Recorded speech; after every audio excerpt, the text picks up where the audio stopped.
काटे पक्षी राहते ना छोटे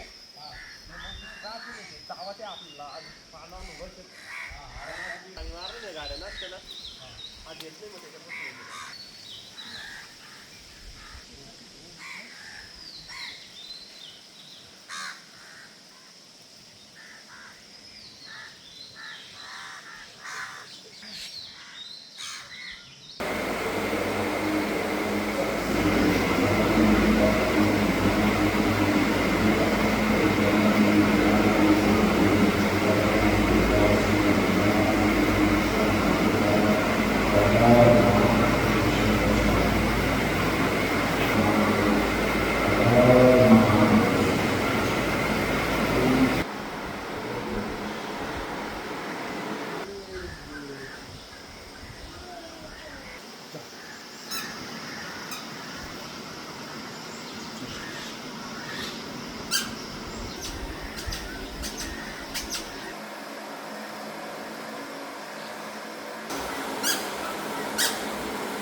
नमस्कार बाबा. नमस्कार. बाबाजी, हे मंदिर किती जुनं आहे आणि याच्याविषयी थोडक्यात माहिती आम्हाला द्यावी.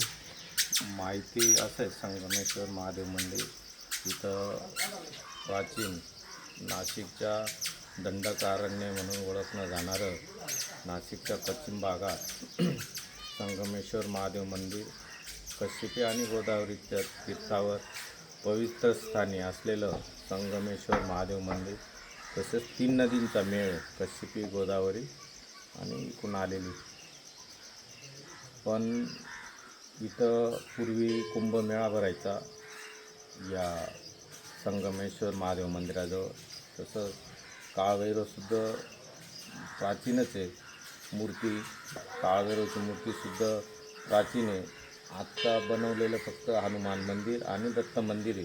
पण हे दोघं मंदिर, काळभैरव आणि महादेवाचं मंदिर, संगमेश्वर महादेव मंदिर, हे प्राचीन आहेत दोघं. आणि इतिहास सांगायचा म्हणजे भरपूर आहे. पाठीमागे चक्रतीर्थ आहे, त्याच्यानंतर गोदावरीचा गुप्त गोदावरी आहे पाठीमागे. असे भरपूर इतिहास आहे मंदिराचा. पण ते जम्मतच्या थोडं आत असल्यामुळे लोकांना माहिती नाही, नाशिककरांना. महाराज, याचं काही असा प्राचीन नोंद आहे का या मंदिराबद्दल? प्राचीन नोंद आहे ना. शिवलीला अमृतमध्ये उल्लेख येतो याचा. जो मंथन झालं ज्यावेळेस, त्या कलशामधून जो अमृतचा थेंब पडलेला आहे, तर ते पण उल्लेख आहे याचा शिवलीला अमृतमध्ये. असं भरपूर प्राचीन याचे उल्लेख आहेत. पण नाशिककरांना जवळच तीर्थ जर माहीत नाही. नाशिक जेवढे पण नाशिकचे आजूबाजूचे लोक आहेत, फक्त पंचक्रोशीत थोड्या लोकांना इकडं माहिती आहे या मंदिराच्या विषयी.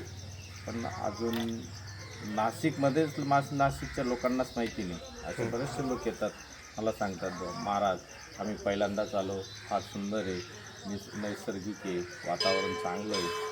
पण बऱ्याचशा लोकांनी अजून भेट दिलेली नाही. बऱ्याचशा लोकांना माहीत नाही.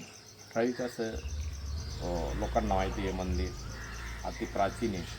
आणि माझी एकच नम्र विनंती आहे, समजा लोकांनी हा व्हिडिओ बघावा, प्रत्येक चॅनलला व्हिडिओ शेअर करावा प्रत्येकाने, आणि मंदिराची माहिती प्रत्येकाने पुढे लांबवावी, हीच नम्र विनंती. हर हर महादेव. हर हर महादेव.